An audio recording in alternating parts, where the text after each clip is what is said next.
Working as a park ranger was something I had always dreamed of.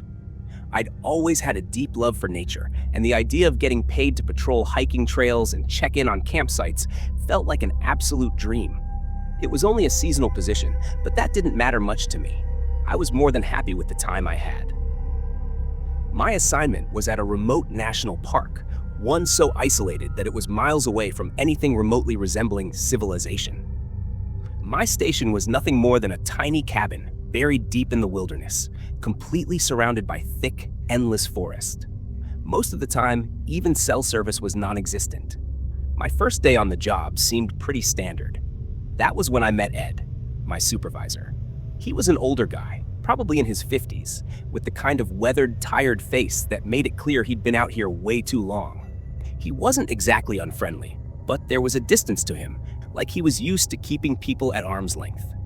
He handed me a basic manual filled with standard protocols: how to check for trail hazards, what to do if I ran into a bear, and how to assist lost hikers. The kind of stuff you'd expect. But then, tucked in between the regular sections, I found something that immediately stood out. A page labeled Special Procedures. The paper looked older than the rest of the manual, like it hadn't been updated in years, maybe even decades. The rules listed on it, they weren't normal. Ignore any screaming after midnight. Do not acknowledge the lake when it reflects the moon. If you hear footsteps behind you, do not turn around. I actually laughed when I read them. It had to be a joke, some kind of prank the older rangers played on new hires. But when I asked Ed about it, he didn't laugh. He didn't even smile. Instead, he just gave me a serious look and said, "Follow them and you'll be fine." That was it. No explanation, no further details. I pushed a little, asking why the rules were in there, if it was some kind of tradition or initiation for rookies. But he just shrugged, gave me this unreadable expression, and said, "You'll see." I figured it had to be some kind of weird superstition.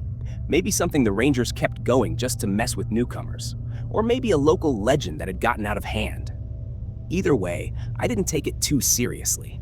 At least, not at first. But after a few nights in that cabin, I started to reconsider. Have you ever been somewhere so quiet that it almost feels deafening? That's what it was like out there at night. The silence was unnatural, like the entire forest was holding its breath. Sometimes the only thing I could hear was the wind slipping through the trees. Other times, even that was missing. The stillness made me uneasy. Every little creak of the cabin, every rustling sound from the trees outside, made my nerves tighten. Worse than that was the feeling that I wasn't really alone, that something unseen, unknowable, was out there, watching. The third night was when I heard the scream. I was sitting at the small table in the cabin, halfway through a cup of lukewarm instant coffee. I had the book of rules in front of me again, flipping through its pages, still trying to make sense of it all. It was past midnight, but I wasn't tired. Something about this place made it impossible to fully relax. Maybe it was the way the wooden floors creaked randomly, even when I wasn't moving. Or maybe it was the wind. It never quite sounded like just wind. I had just turned another page when I heard it. At first, it was distant, almost blending into the wind, so faint I thought I might have imagined it. But then it came again, sharper this time. A piercing, agonizing scream that cut straight through the silence, like a blade slicing through fabric. It was unmistakably human, a woman, or maybe a child. My stomach twisted into knots. My entire body went rigid, my fingers gripping the edge of the table so tightly my knuckles turned white. My pulse pounded in my ears as my gaze snapped back down to that old yellowed page. Ignore any screaming after midnight. Ignore it. It was easy enough to write down in a rule book, but when it actually happened, when you heard a voice out there in the darkness begging for help, following that rule became a lot harder. I sat frozen, my breath coming out in short, uneven bursts. The scream would rise, sharp and agonized, hold for a few long seconds, and then fade out into the night. And then, after a short silence, it would start again. I don't even remember standing up. One moment, I was gripping the table. The next, I was by the door, my hand resting on the knob. I told myself it had to be something explainable. Maybe a hiker who'd gotten lost and was in trouble. Maybe an animal making a noise that just happened to sound eerily human. I was a park ranger. Checking things like this out was literally part of my job. I stepped outside. The cold hit me first. It wasn't just regular nighttime cold. It was a deep, biting chill that seeped straight into my bones, making every muscle in my body tense.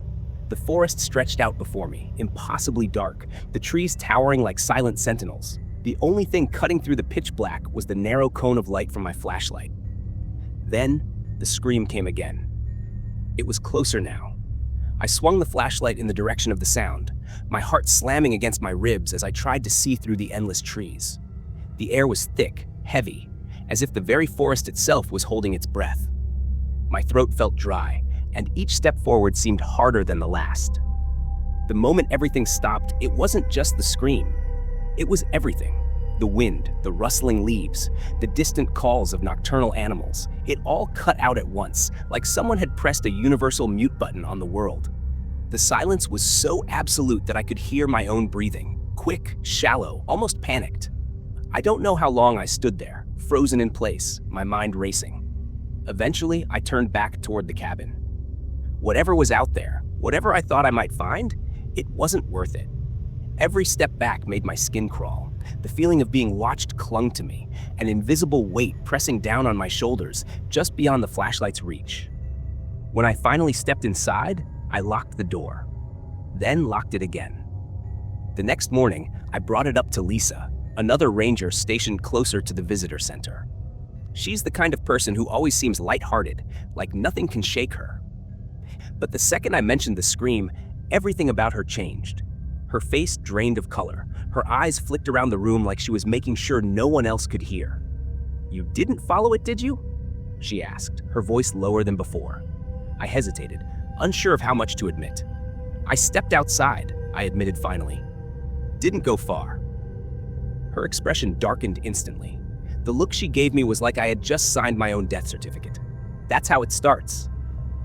She muttered under her breath before standing up and walking out of the room without another word. Like I wasn't even there. Later that day, I was assigned to patrol one of the more popular trails near my cabin. It was my first time on this particular route, and at first, everything seemed normal. Just trees, dirt, the occasional squirrel darting through the undergrowth. But halfway through, something felt off. The ground ahead was disturbed. Scuff marks cut into the dirt, as if someone had been running. Nearby bushes were broken, branches snapped like something, or someone, had pushed through in a hurry. The churned-up dirt told a story of struggle, though I didn't know the ending yet. I followed the disturbance for maybe 20 feet before I saw it. A single boot, muddy, torn, sitting there in the middle of the forest like it had been left on purpose. There was no sign of its owner. My stomach twisted uncomfortably as I stared down at it. It wasn't just the boot itself. It was the way it was placed. Not abandoned. Not forgotten. Deliberate. It felt wrong. When I got back to the station, I told Ed about it. He barely looked up from his paperwork. "The forest takes what it wants," he said with a shrug, then went right back to his coffee like that was the end of it. The first time I broke a rule, I told myself it didn't really count. I was about a week in, and despite the strangeness of the rules, I had started to settle into a rhythm. The nights were eerily quiet, sure, but I had convinced myself that maybe, just maybe, I was overreacting, that the fear was in my head. Then the footsteps started. It was late, probably close to 1 a.m. I was lying in bed, trying to drift off when I first heard them. At first, I thought it was just the wind, or maybe a tree branch scraping against the cabin. But then I noticed the pattern. Slow, deliberate, rhythmic. Someone was walking around the cabin. My breath hitched. My pulse pounded in my ears. I kept telling myself to stay calm, to remember the rule. If you hear footsteps behind you, do not turn around. Okay, fine. The footsteps weren't behind me exactly, but the logic seemed the same. Just don't engage. The pacing continued. A slow, steady circle around the cabin. I swear, whoever or whatever, it was stopped right by my window. Just standing there, waiting. I could feel it. The sound went on for hours. I tried covering my ears, but it didn't help. No matter what I did, I couldn't shake the feeling that something was waiting for me to look.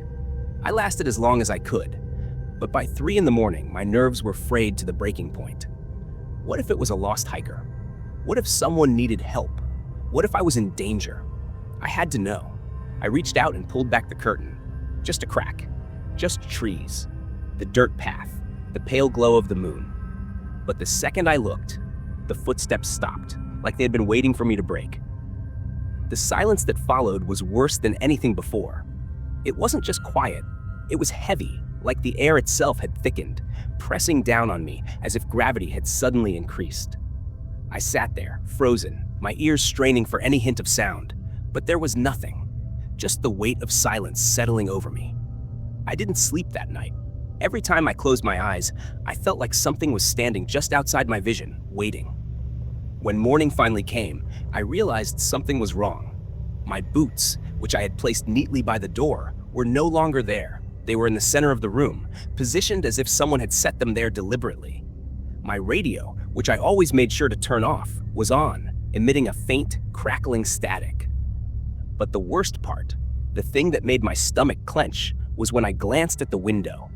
My reflection was there as it should be, but when I moved, it was just a fraction too slow to follow.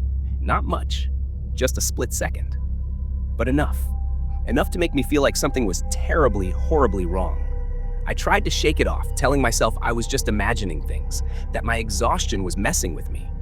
But then, a few days later, I was out patrolling the lake at dusk.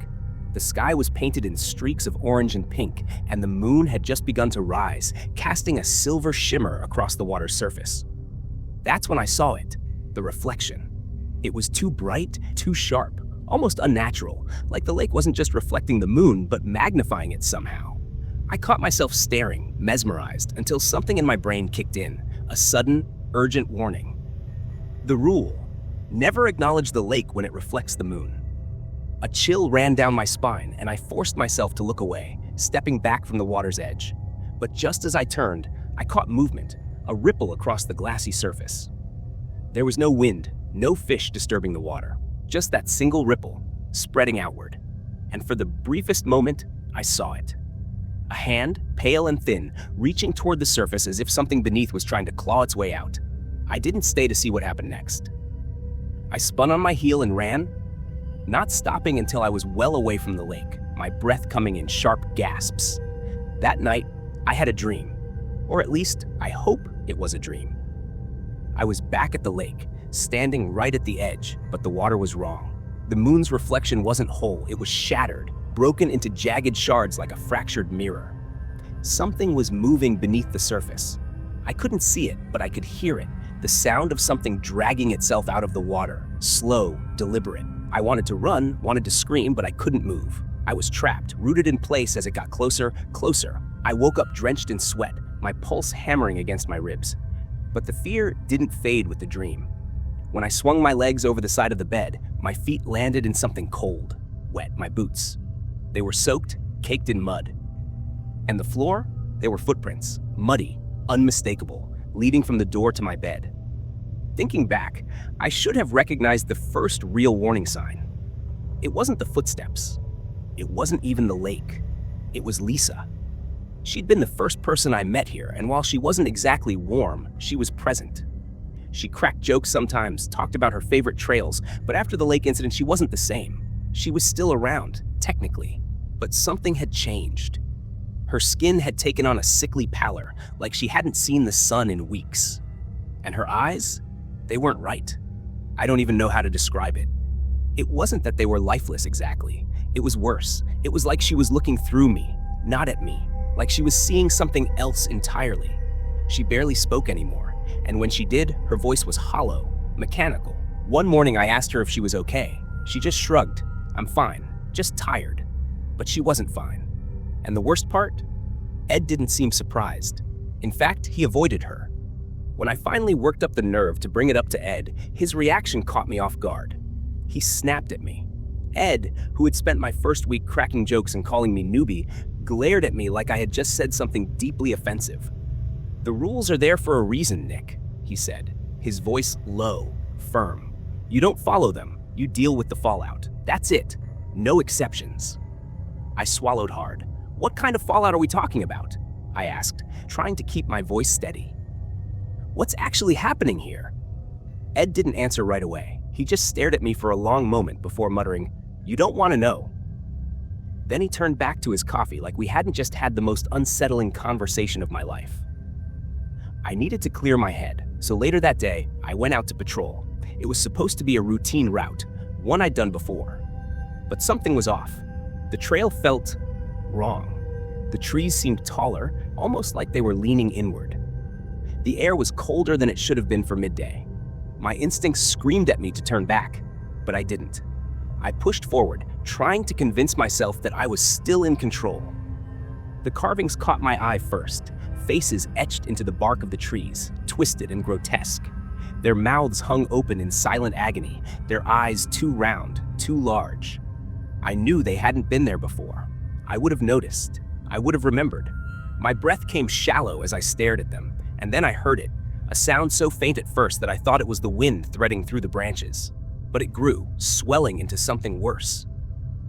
Voices, layers of them, murmuring over each other in a cascade of words I couldn't understand.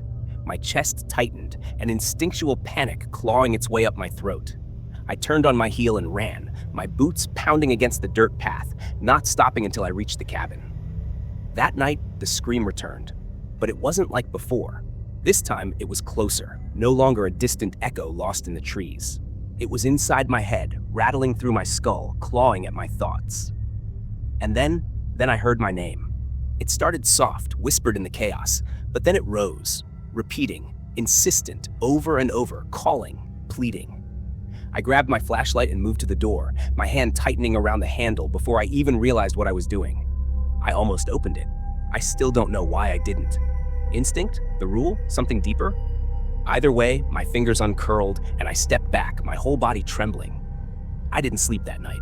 I wish I could tell you that was the worst of it, that after ignoring the screams, the whispers, and whatever had stirred in the lake, I finished my time at the park like any normal person would.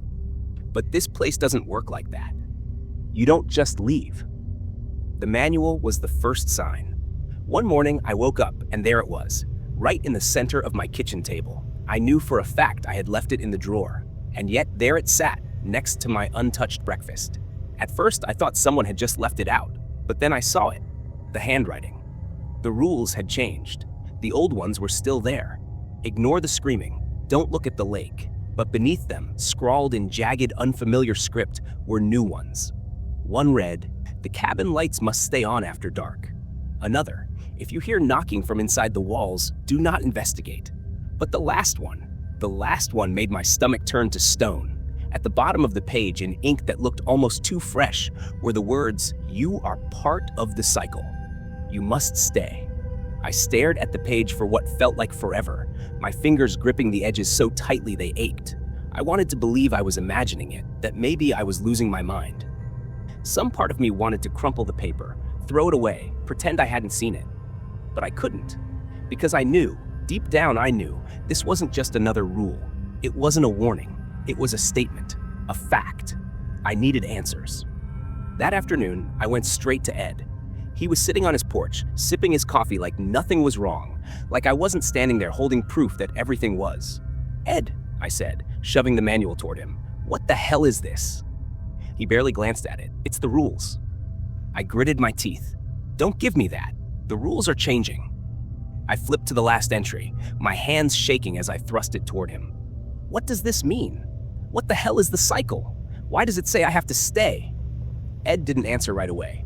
He just stared out at the tree line, his expression unreadable. Finally, after what felt like an eternity, he sighed and set his mug down. "I told you," he said, his voice steady but tired. "Follow the rules, Nick. That's all you had to do." Something inside me snapped. "What does that mean?" My voice cracked, but I didn't care. "You knew this was going to happen, didn't you? You knew and you didn't say anything." For the first time, Ed looked at me, really looked at me, and I saw it.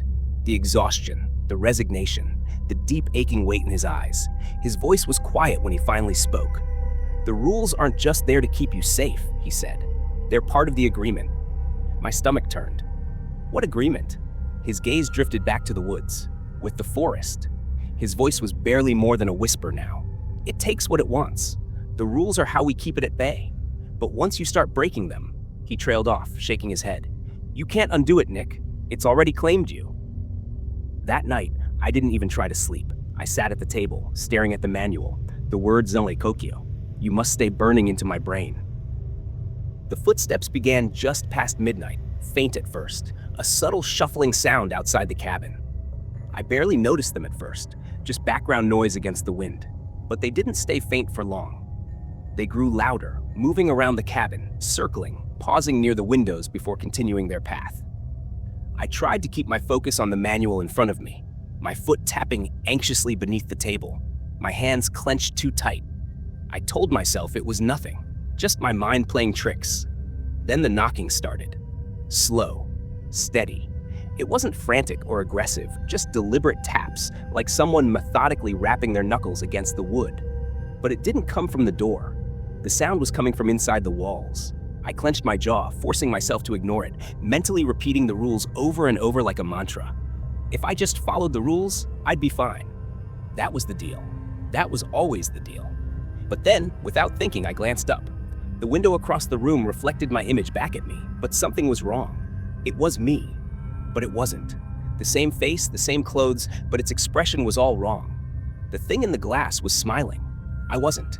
Its grin stretched too wide, too unnatural, its eyes dark and depthless. It lifted a hand and pointed at me, or rather, behind me.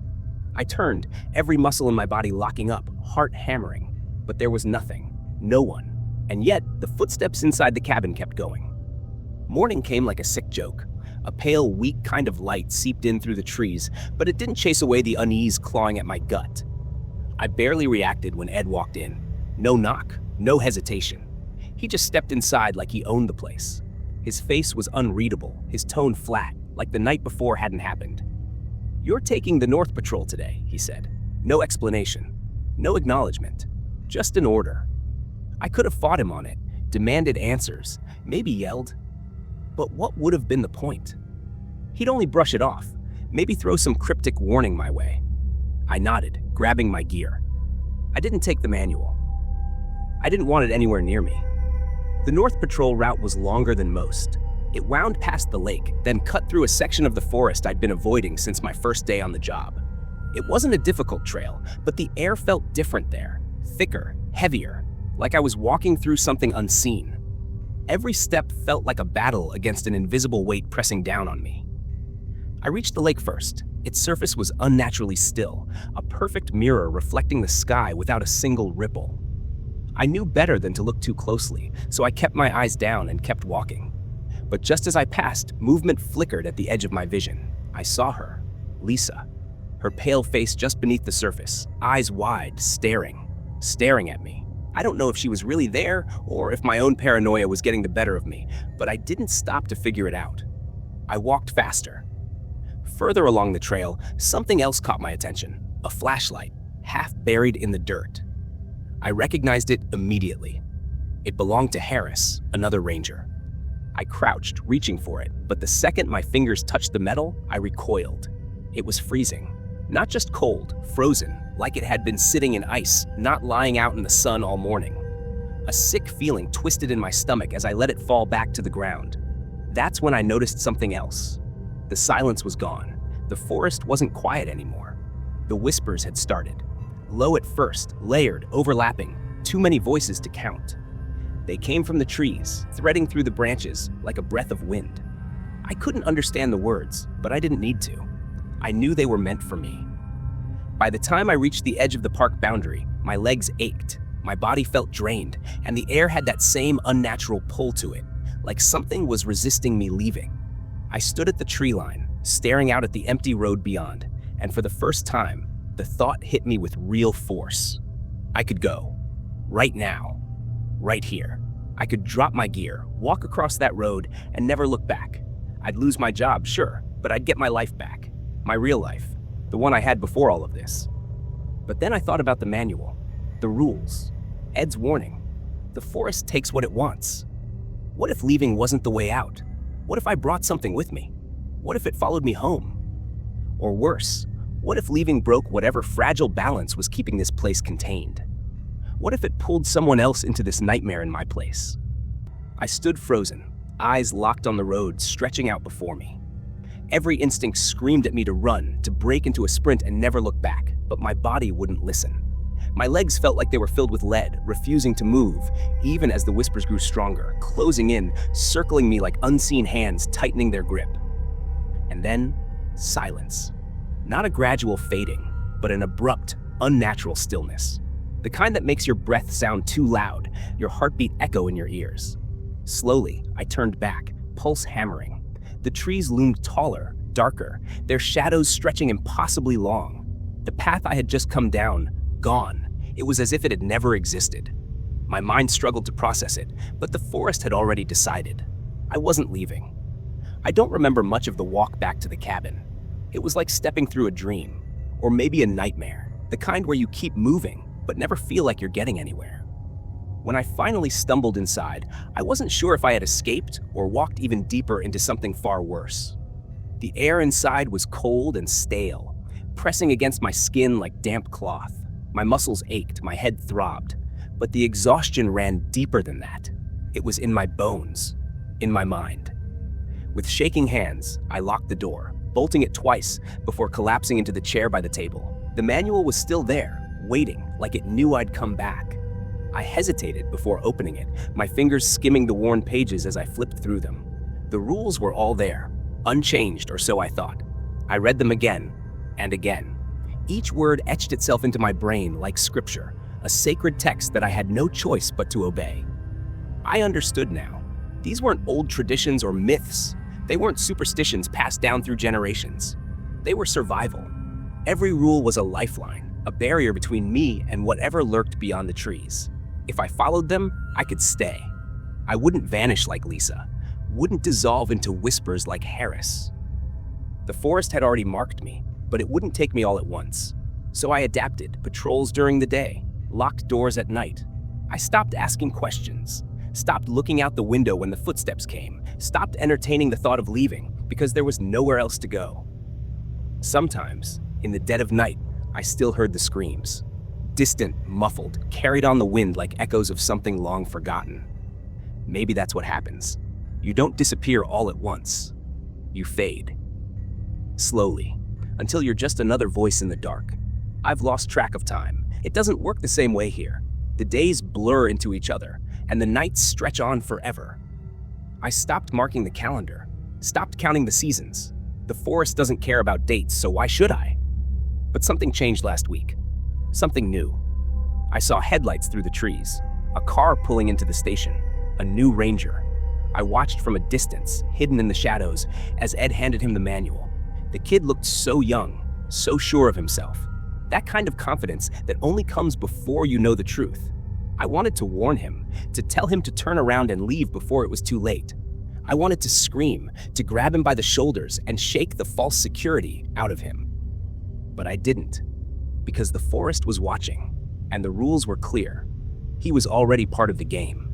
I just pray he doesn't lose.